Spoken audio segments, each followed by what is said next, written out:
Details చూస్తే సంగారెడ్డి జిల్లా పాసమైలారం పారిశ్రామిక వాడలో జరిగిన ఘోర ప్రమాదం పెను విషాదం నింపింది. రాష్ట్ర చరిత్రలోనే ఘోరమైన పారిశ్రామిక ప్రమాదంగా నిలిచింది. ఈ ప్రమాదంలో మృతుల సంఖ్య అంతకంతకు పెరుగుతోంది. ఇప్పటి వరకు చనిపోయిన వారి సంఖ్య 42కు చేరింది. మృతుల సంఖ్య మరింత పెరిగే అవకాశం ఉంది. సహాయక చర్యలు కొనసాగుతున్నాయి. శిథిలాలు తొలగించే కొద్దీ మృతదేహాలు బయటపడుతున్నాయి.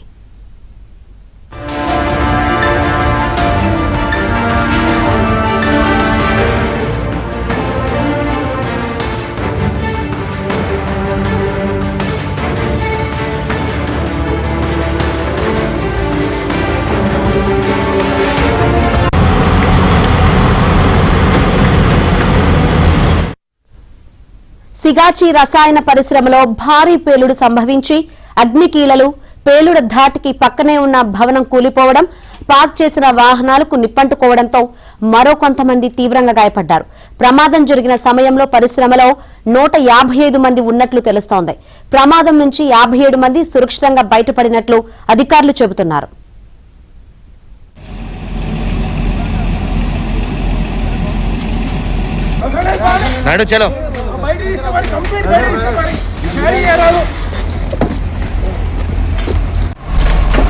తెచ్చదీసి అట్లే పడుకున్నాడు. కూల్ కూల్ కూల్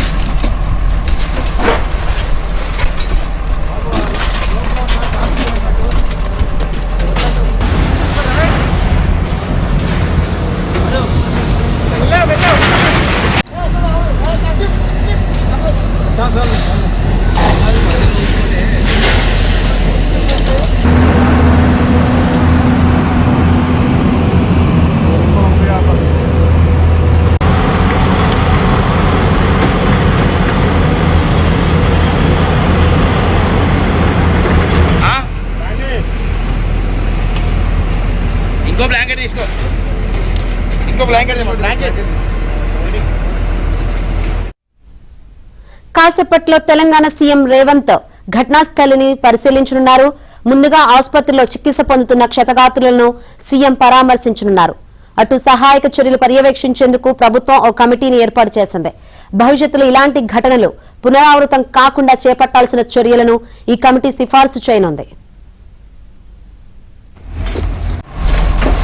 తెచ్చదీసి అట్లే పడుకున్నాడు.